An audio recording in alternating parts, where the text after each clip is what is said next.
Welcome back to the GSMC College Football Podcast, presented to you by the GSMC Podcast Network on this Wednesday, May 21st. Just touched on this commission, what could potentially happen.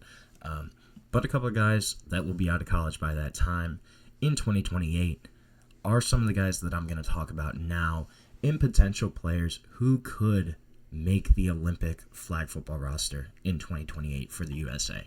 But before I dive into that, I want to remind everybody that this show is all about you.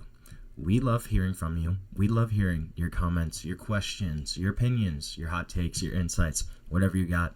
We want to hear it. We want to make this show as interactive, as exciting as possible. Now, if you're on YouTube, one easy way to do that is to use the Super Chat feature. To use the Super Chat feature, all you have to do is click the $ at the bottom of the chat box, send in your message there. This guarantees that it gets on the air, gets read live. It's also a great way to support our channel, support what we're trying to build here at GSMC. We couldn't do what we do without your ongoing support. Now, if YouTube's not your thing, if Super Chat's not your thing, you can also go to gsmcspodcast.net to comment, to donate there. Again, that website is gsmcpodcast.net. Now, let's get into the Olympics. When the Olympics come to Los Angeles, the City of Stars, in 2028, perhaps the most American sport of them all will make its debut on the stage, on the world stage. Flag football coming to the Olympics, both men's and women's. It's going to be fun. And then the news comes out yesterday that the NFL will allow active players to participate in Olympic flag football, opening the door for a potential kind of dream team in 2028 when that time comes around. However, 2028, there's still 3 years, right? There could be some guys that are in college that are just coming into their peaks that could potentially make this roster. And you also got to note, skill sets don't necessarily align with flag football. Think of a guy like Peter Woods at Clemson. Yeah, great football player in tackle football, in the traditional kind of football-esque landscape, I guess, but not going to be a guy you want on your flag football team. So with all that kind of being considered, the first guy I have, it's got to be Jeremiah Smith, right? This is a kid that lit the college football world on fire last year as a true freshman. 1,300 receiving yards, 15 touchdowns for Ohio State, en route to leading them to a national championship, being their number one wide receiver throughout the entire year on a stacked Ohio State team that also included Emeka Egbuka, Carnell Tate, Brandon Inniss, some of those other guys. It was Jeremiah Smith's wide receiver room. This is a kid that could have potentially been the first overall draft pick this year if he was allowed to come out after his freshman year. Now, the biggest hurdle for him, easily, is just the depth of wide receiver talent in the NFL right now. Wide receiver, for sure, is one of the most stacked positions at this time throughout the NFL. You have stars pretty much everywhere across the league, especially just considering the kind of emphasis that has been placed on the passing game. But if anybody can kind of break through that top tier of wide receivers, it's going to be Jeremiah Smith. This is a kid that has pretty much every tool you want as a wide receiver. 6'3", 210, smooth, able to go up and catch a ball, able to break through an open field. This is a kid I would want on my team if I was the U.S. going into 2028.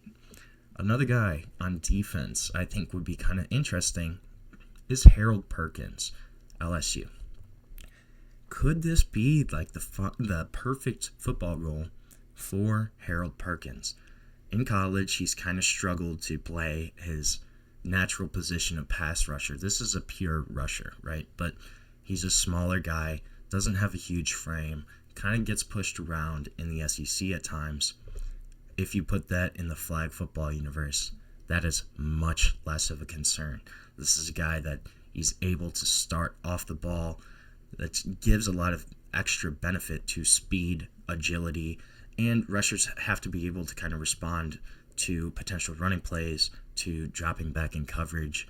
Harold Perkins can do all of that. This is a guy that, as a pass rusher, he's much more reliant on speed, on agility, quickness, get off. That's just his type of game.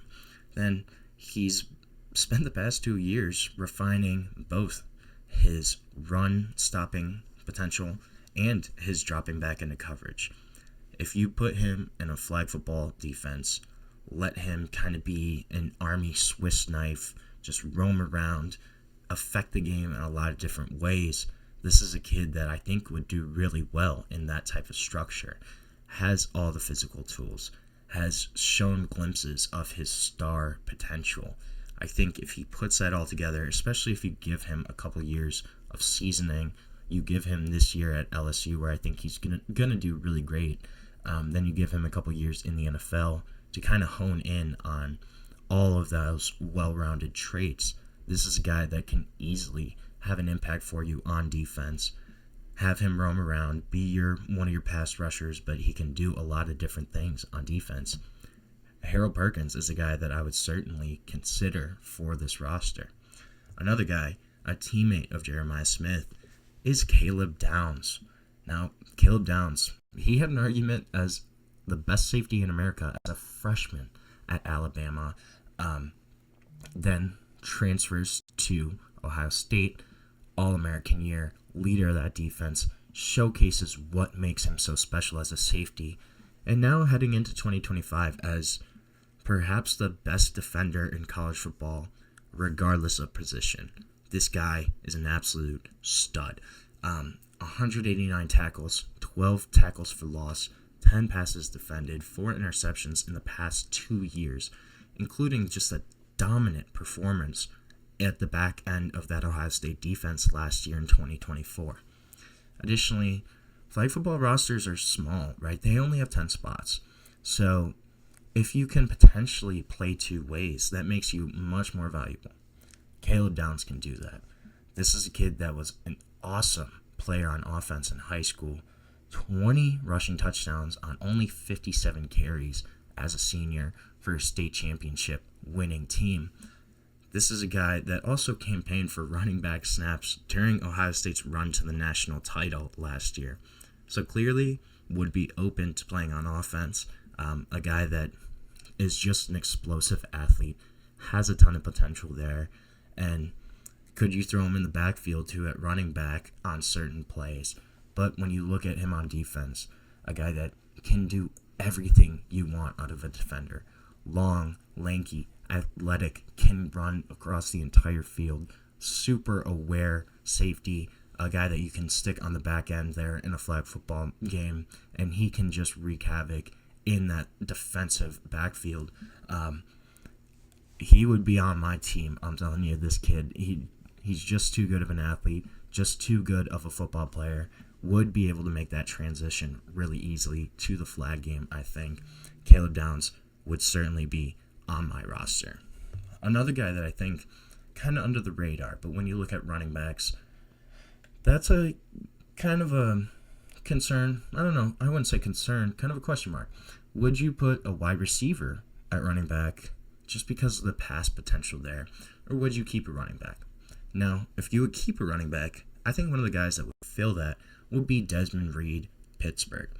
It's kind of a complicated part of flag football, right? Runners are normally asked to kind of maneuver through tight spaces, withstand contact, but they're still best utilized in space. Since running the ball is such a small part of the equation too, you need to have a guy that can go out and catch passes. Desmond Reed is that kind of all-rounded running back, can go out of the backfield, catch passes really easily. Probably the best all-purpose running back returning in college football this year.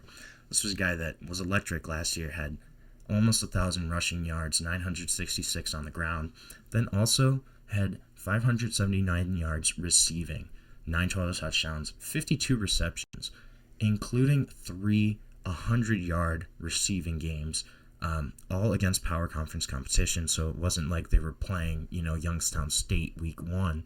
These were against power conference opponents. So this is a guy that his skill set would really translate. Would be able to obviously take a couple carries out of the backfield, but having that pass catching ability just makes him dynamic, makes him a really well-rounded running back for a potential flag football team. That's a guy that I think is under the radar, obviously. I don't know if he would get the kind of NFL hype that we're probably going to need to get on to this Olympic team in 2028, but a guy that I think would fit really well with the whole kind of dynamics of flag football. Another guy that I would have off of pure potential would be Nyck Harbor, South Carolina. Now, he has yet to put it all together, right? Only had 26 receptions for 376 receiving yards last year, 3 touchdowns, but this guy's upside is insane.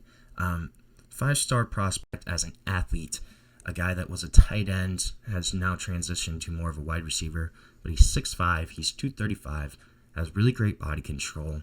He's super strong throughout his entire frame, a dynamic talent, and just because of his development possibilities. This is a guy that is consistently able to get downfield, consistently a threat to get over the top. You could go to him in the red zone and 6'6", give him a jump ball. He can catch some passes for you there. And then also, this is a guy that at 6'5", 235 has world-class speed. World-class speed. Ran the 100 meters in 10.28 seconds in April 22. Ran the 200 in 20.79. World-class speed at 6'5", 235. And then a guy that also played on defense in high school. Was kind of an edge outside linebacker. As that type of position, could you play him 2 ways? Have him be more of that freak speed edge rusher, or even a guy covering people as he's kind of developed his wide receiver skills. Could that be a guy that you could really do a whole lot with on a flag football team? I think the possibilities are endless with Nyck Harbor, and I just think it'd be a guy that's would make a lot of sense, would be a lot of fun to watch on a flag football competition, especially on the world stage in 2028. So right now, we're going to take our second break of the show. When we come back, we're going to talk some ACC ball. We're going to do a little kind of preview primer of the conference, talk about the big storylines, talk about kind of who's contending, who's not, but we're going to dive into all of that when we come back on the GSMC College Football Podcast.